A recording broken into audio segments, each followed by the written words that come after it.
Today, our guest on Leave Your Mark is Adam Jablin. He's a best-selling author of Lotsaholic. He is an entrepreneur. He's recently sold his family business for 9 digits. He is a creator of the Hero Project coaching program, and he has online program called Elevation Experience. And he is a recovering addict from drugs and alcohol, and he's clean and sober for 14 years sober now. And most importantly, he is a child of God, and he is our guest today on Leave Your Mark. Adam, thank you for coming. I appreciate you spending your time with us and sharing your story. Perfect. I love it.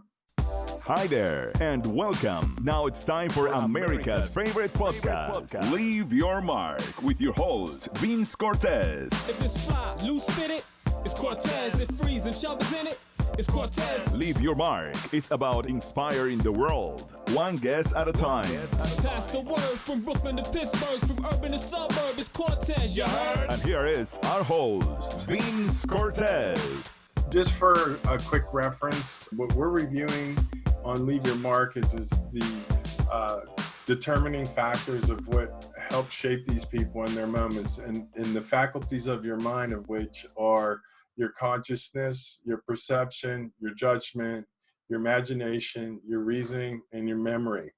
So we're going to touch on those characteristics today with Adam and his journey of being the person that he is today, coming from where he was. And we're going to have him share his story with us. So what I'd like to do, Adam, is just take you from the point of which you knew you had to make a turnaround. Like, let's go from your darkest point moving forward here. So share with us today when you realized you had to make a conscious decision about the direction of your life. I would have to say that moment came to me during my intervention. Again, I wasn't even fully convinced at that time that I was an alcoholic and an addict. One of the last questions I said at my intervention was, does this mean I can't drink again? But I knew I was out of control, and I knew things were bad. And I listened to those letters and how painful it was for my family. And I agreed to get help. I went through my first 9 days of rehab trying to prove everybody that I was fine. The most dedicated, disciplined rehab patient they'd ever seen. 5 a.m. morning meditation, 12-step groups, inner child groups. I was 5 minutes every time there was something, I was 5 minutes early. I want to show them that there was nothing wrong with me. And what they were teaching me started to crack something inside of me, Vinny. The denial, the wall that I had built up, it started cracking. Wow. And everything they taught me made sense. I remember the first time I said, I'm an alcoholic and an addict. I was doing it because I thought there were cameras on in the rehab center. That's how you're putting on a little role modeling. Putting on a little show, you know? And I wanted to make sure that I played the part, and I showed everyone that I was doing my best. This is like day 2, by the way, maybe day 1. Oh, wow. So they were really long days to start. Yeah. And it's 5 a.m, and I say for the first time I say out loud, hi, I'm Adam, and I'm an alcoholic and an addict. And I kid you not, Vinny, it was like a 600-pound gorilla came off of my shoulders. Like, wow. It made like, oh, wait, that's why I got a DUI. That's why I always fight with my wife. That's why I'm always writing these letters. That's why I'm always apologizing. That's why we get in the fight. Like, it made sense. Yeah. And then within a split second, it was like, now what? Wow. How do I watch the Jets with my dad? How do I, how do I go out? How do I socialize? How do I even behave? So how long were you an addict for then? How long had that been going on?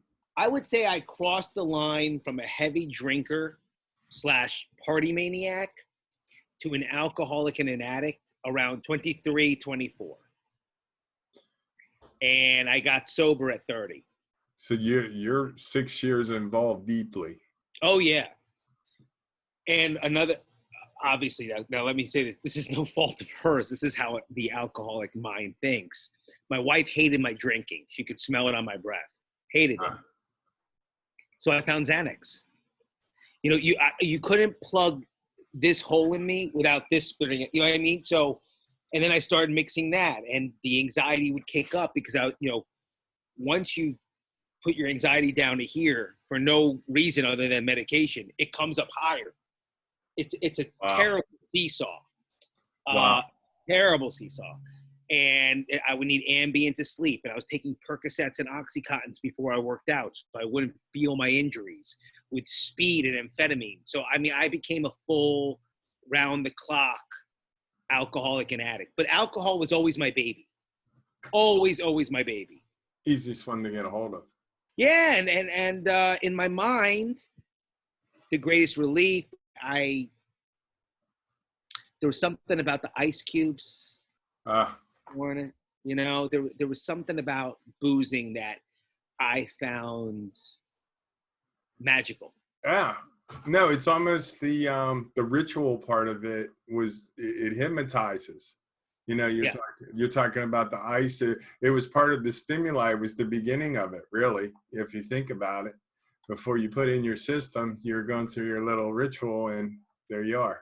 There you are. There you are. So then let's do this, because I think that your story is so beyond that. Let's get into, you've hit this now, you're making your recovery, and you're relearning or learning for the first time the steps you're going to take to move forward in life. You're still a young man.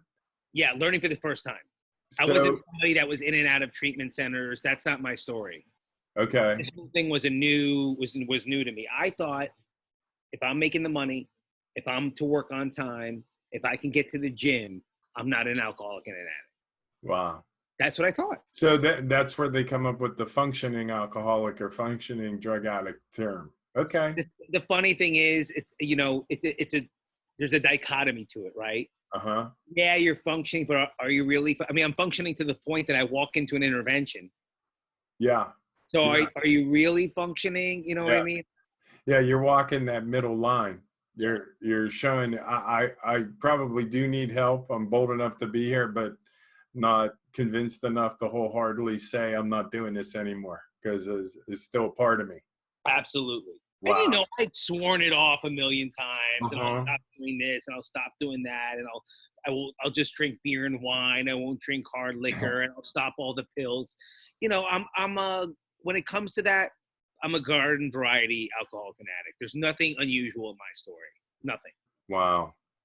Connect with us on LinkedIn. Be our friend on Facebook. Follow us on Twitter and Instagram. Whether jumping out the MP or jumping on the app. You are listening to Vince Cortese. We just want you to leave your mark. So then you're going in here, you're having your epiphany moment, and you're realizing that it's time to do something else with yourself. Now, you're already married at this point, right? Yeah. Okay, so your family and your wife are going to help pull you through this. So what was your initial move? My initial what? Your initial move, or your initial decision. When did you decide it's like, okay, if this isn't a part of my life, this is what I'm going to do? It came in the form of a panic attack, which now I know was a real spiritual experience. But I felt, Vinny, I couldn't sleep. I was shivering. I was freaking out. My roommates, my rehab roommates, were begging me to go to the nurse's office. I was keeping them up with all my shenanigans because I was freaking out, Mm-hmm. And this is on day 9. I'm supposed to be picked up day 10. And I go to the nurse's office, and I'm breathing heavy, and I'm freaking out. And they're like, Adam, what's wrong? Like, what's wrong? And I said, I think this is real. That's what I said. I said, I think this is real. Oh. I think I'm an alcoholic and addict, and I think I have to stay. I think I have to stay. Wow. He said, so? And I'm like, I told my family 10 days. You know what I mean? How are they going to take the news? How are they going to? And they're like, I think they'll be okay. And this is 5 o'clock in the morning. I run to the phones, which is a weird thing in rehab, call my wife, and I say, listen, are you sitting down? I have some really bad news. And she goes, sitting down? I'm sleeping. You woke me up. You woke the baby up. What's going on? She thinks I got stabbed. She doesn't know what's going on in rehab. And I'm like, I'm an alcoholic and an addict, and I have to stay. And there was this silence, Vinny. Silence. And all of a sudden I heard, ha, ha, ha, ha, ha. We were never going to come pick you up. We were never going to come pick you up. Don't you see it's you, Adam? It's you. It's Adam needs this, and Adam needs that. And Adam can't do 28 days, and Adam will only try 10 days, and Adam needs to go to the gym, and Adam needs to drink, and Adam. And I saw two of me, which is called the parallel process, and this thing you're talking about with psychology, and it's called the parallel process. You can look it up. I literally saw two of me. I saw myself clear as day. There was this guy who was the arrogant, jerk, alcoholic addict that got back on the phone and was like, listen, bitch, get in the car, pick my ass up, get the divorce papers ready. I don't need any of this. There's that guy, or there's this other guy. I didn't know if he had to become religious. I didn't know if he had to be baptized. I didn't know if he had to wear a yarmulke. I didn't know if he had to be poor. I didn't know it, but I knew he was sober. I jumped into that guy with both feet, and I never looked back. Wow. I never looked back. That's amazing. You had the proverbial flicking of the switch. You basically had enough. What a great conversation she had with you. Were you expecting that? You're calling her up to tell you bad news, and she had worse news for you than you had for her. Yeah, I was expecting crying, sadness. Yeah. Disappointment. None of that. No. None of that. Laughter. You gotta love that woman. She's a good girl. She's a good one, man. That would be your proverbial tough love right there. That's how it's done. Yeah. So you come out of this now. How long did you end up being there for? Were you there full 28 days? 28 days. Full 28 days. So then you come out of rehab, and what do you decide to do? You know, they instruct me on how to work a recovery program. And Vinny, I'm this guy, I'm like all in. I only know how to do things one way, and it's all in. It's not good when you're an alcoholic and an addict. It's good when you want to be successful. And I took the steps that were laid out before me, and I attacked it. I attacked it like my life was dependent on it, because it was. Yeah, for sure. You know? So I did everything they instructed. Recovery meetings, making phone calls, picking people up, you name it, I did it. All right, so how long did that process last? It continues to this day. Oh, wow. So it's almost like an accountability partner kind of thing where you can say that. You could say it. That's it's good. An accountability partner, spiritual and basis. Okay. And realizing that no human power, no human can fix you. You need something from higher realms, whatever you want to call that. That's awesome. Yeah. That is awesome. So there's a combining of energy. There's a mixing. Right. Like, so when Vinny and Adam are on the phone, there's something on a podcast, there's something happening there that's very difficult to describe, but there's a healing happening that you need somebody else with. Yeah. You can't go on the mountains by yourself and meditate alcoholism and addiction away. Just won't work. You can't go on the mountaintops, in India and meditate cancer away. You know, we all need each other. We all need help. Yeah, that's the truth. We do. We all need each other. So let me get into, this is awesome. So you've gone through this, you're still in the process. So you're a best-selling author. This is something that's special. Now, how soon did that occur once you started heading in this right direction? Because the title of your book is Lotsaholic. And it sounds to me like more of that all-in attitude that you have. So tell me about your book, and then tell me about Lotsaholic. Lotsaholic came out in March as well. We just put it online. It's been around for a while. And I would give it out at recovery talks, treatment centers. I kept it kind of under the radar because I was running a major manufacturing plant, and I wasn't ready to launch any sort of new career. Okay. And when we sold the business, it was time, like, look, this had been burning inside of me for years.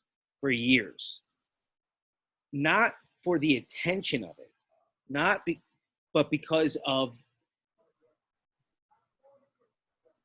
when you go through something like you did, and when you go through something like I did, it awakens something inside of you that's very difficult to explain to people. You find it's not you're wanting validation or attention because you are a cancer survivor or you recovered from alcoholism addiction or you did it. You're trying to spread the word of like, this happened to me. This is what I experienced. This was the solution I found. If you think like me, behave like me, talk like me, if you have any sort of life that resembles mine, and you're going through this type of pain too, this is why I wrote the book. Not everybody can afford $30,000 for treatment. Not everybody can it's a different world. And I wanted people to be able to have all of the knowledge and the gifts that I was given. My book is like, they call it my editor and publisher said, I knocked down the fourth wall. Meaning, like, you ever seen Ferris Bueller? Yeah. Remember how Ferris Bueller talks to you? My book, you're in my head. You're understanding how alcoholism and addiction work. You're understanding fear. You're understanding why I'm lying, why I don't want to say this, why I'm hiding pills there, why I'm hiding alcohol there. You're me, and then you go through the spiritual journey with me and come out the other end. So I knocked down the fourth wall where the reader really has this journey with me. I'm not just telling it to them. Okay. They're experiencing, they're right here. They're on the ride.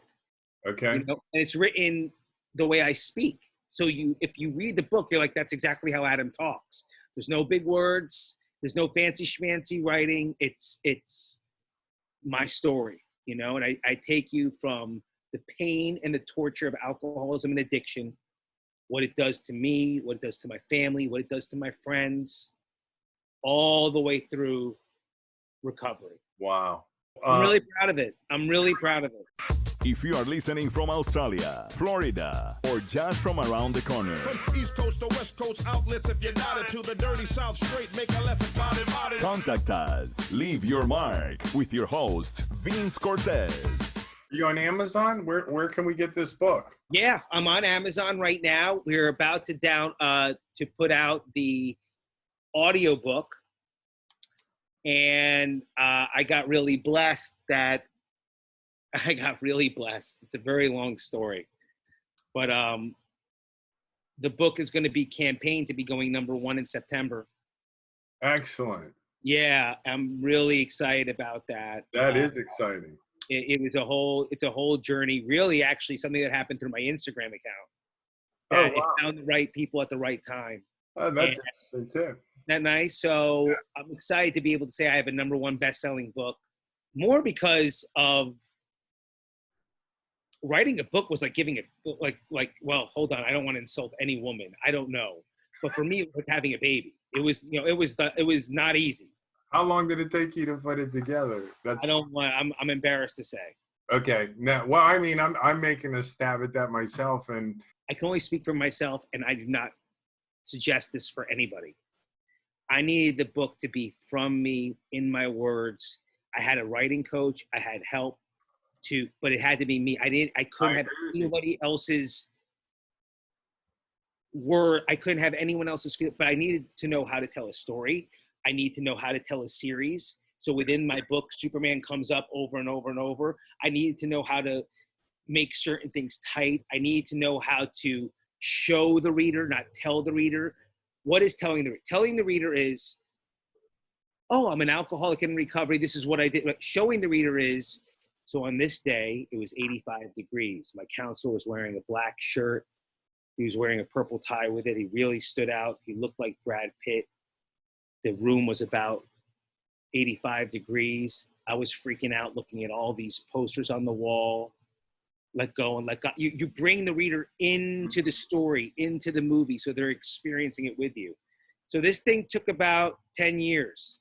Let's go to your hero project. Sure. Okay. So this idea of Superman in the book, was the hero project before the book or was it after the book? Vinny, you're catching me while everything's coming out now. It's like Wow. You're catching me at a really special time of my life. Oh, this is exciting. So we get to help be a part of the promotion. Absolutely. Right on. That's what I like. That's what I like. This is good.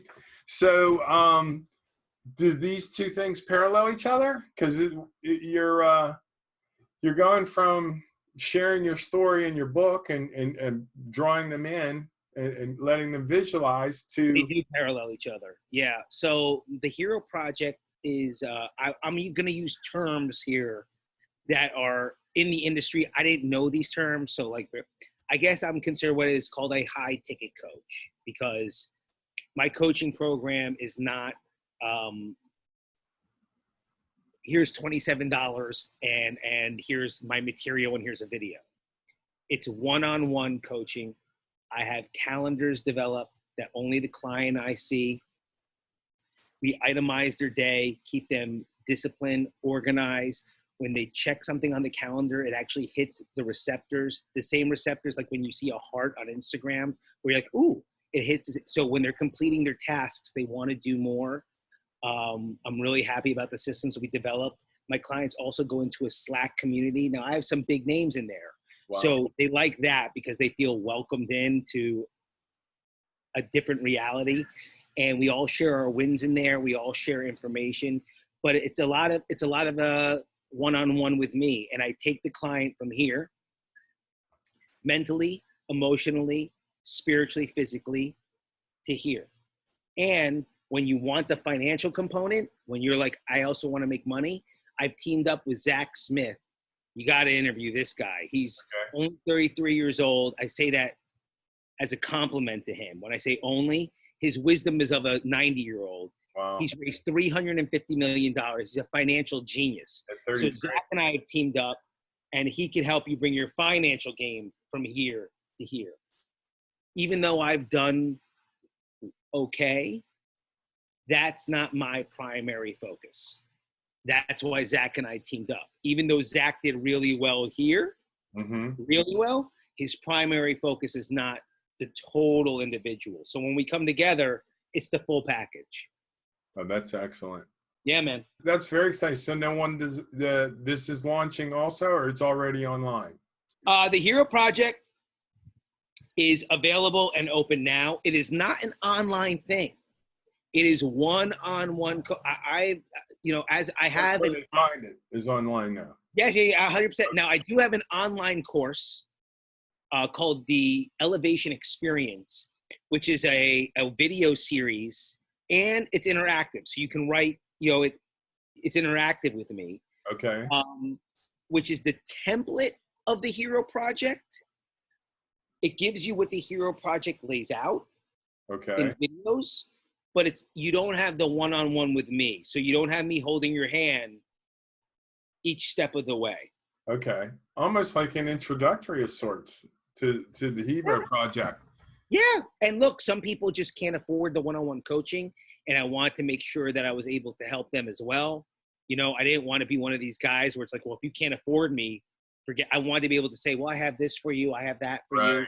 No, that's because you'd been there. The idea is just because they don't have more money doesn't mean they shouldn't be allowed in the club. 100%. Especially when it's about bringing a right frame of mind and some perspective in life that's going to help them out long term. So, if you have a story to share, tell us, how are you going to leave your mark? Contact us. Leave your mark with our host, Vince Cortese. Be our guest. This is exciting. So I am so privileged to have you here. I know you're a guy. So what I want to do here is the theme of the show is leave your mark. So this is my closing question with you. And that is the leave your mark. What would you want to be most remembered for? I'd like to say that when I'm dead at my eulogy, my kids and every person I've come in contact with would say, he made me proud. He really made me proud. Wow. Because I'm not doing it. It's a hard thing to explain to people, Vinny. It's like you get all the credit and you get this adulation and you're not doing it for you. You know, if you're doing it to help that person, you're doing it, I want to make that person proud. When I'm working with a client, Vinny, I want them to be proud of me. I don't want to be like, I'm up here, you're down here. Like, I want them to be like, this guy walks the walk and talks the talk. It's the real deal. You know, like, I'm proud of that guy. Like, I'm proud to be working with him. I'm proud to be in the Hero Project. I'm proud to have him speak for me. I'm proud of this guy. Like, he's, you know, I just am, my biggest fear would be to be a quack or a hypocrite.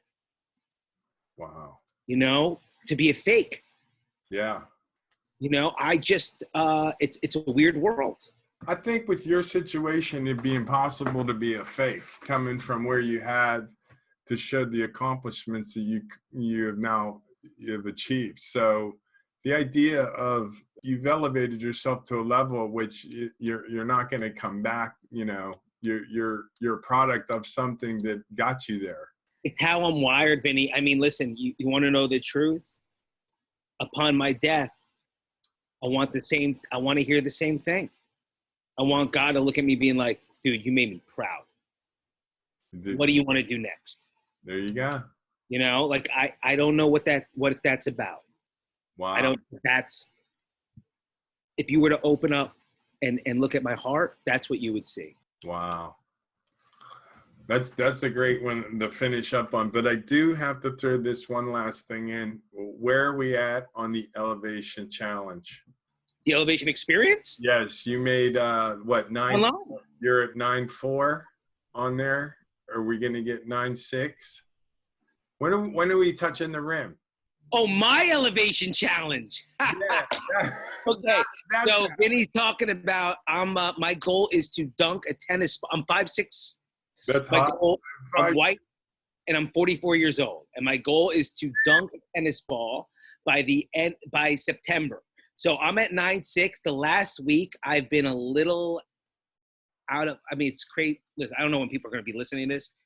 I've been a little sick. I remember I told you I was going to the doctor. Yeah. So I was a little freaking out because of the coronavirus. Thank God it wasn't that. Yeah. But thank God. Yeah. But so I had to take like a few days off. I had to heal a little bit. So I think I'm gonna go back to jumping Sunday, I hope. If not, one more week of rest. But look, the goal now is to get 9.7. Wow. Well, You I know? mean, you're gonna get your dunk the tennis ball. That probably puts you. Did you do the measurement? That you're gonna probably be getting up about 3.5 feet, about 42 inches, 46 inches, something like that. That's, You know, for a 44-year-old man, that's pretty significant. Thanks, bro. Listen, I kid you not. It's more because I'm surrounded by these incredible guys. And something that happened to me, and it seems like it's happened to you too, is I just realized that I had like a lot of limiting beliefs. I agree. I can. 44 years young. I'm not 44 years old. You know what I mean? Like, Right. I look and feel better now than I did when I was 20. Yeah. So there's just some wiring in there that just had to be. Now I'm not saying I recover like when I was 20. You know, I'm not a schmuck, but I'm able to do things that I didn't know I could do. Yeah. Well, it's nice because your whole process has been about opening yourself up. Yeah. And it's like the cool part now is you're getting is this where the cultural dogma of aging gracefully is? Because I think they misinterpret that for looks. Yeah. But the reality in life is you know, the physicality is in your youth, but you have no brains. Yeah. You know, now you're in that middle life where you've acquired the brains and the experience, and it's 2 days to heal instead of 1 day to get back in the gym. Yeah. So Look, if there's anything I could do to attract people to a spiritual life and a higher, it's difficult for me not to use the word God. And I don't want to scare anybody listening to the podcast because in 2020, that's a divisive word, which I can't believe. That's disturbing. It's disturbing, but if I can attract people to a higher reality of what they see going on, there's something beautiful going on. Yeah. And if it's through a 44-year-old guy that could dunk a tennis ball, or a coaching program, or speaking, or a book, the whole thing is pointing to one direction. Yes. You know what I mean, Vinny? The whole thing is about one thing and one thing only. I agree 100%. Okay, Adam. All right, brother. I appreciate your time. I really appreciate you giving me your time. Yeah, man. Let me know if there's anything I could do for you. And plus, I have those a couple of friends that I think would be great guests for you. Okay. Just wonderful men. Hit me on the text. I got you.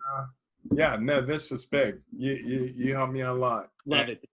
And I got I can do for you, Vinny. Honestly, I'm here, bro. Okay. This is excellent. I really appreciate it.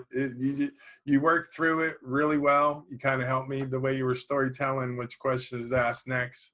But no. Anything I can do, Vinny, I'm serious. Please feel free and open to use me as much as you need. All right. That sounds great. Thank you. Bye-bye. Bye, pal. Thanks for listening to Leave Your Mark today. Tune into our next episode of Leave Your Mark with Vince Cortese. Be blessed. You just left your mark. Thanks for listening. Listen to more episodes on demand. Just click Leave Your Mark with Vince Cortese.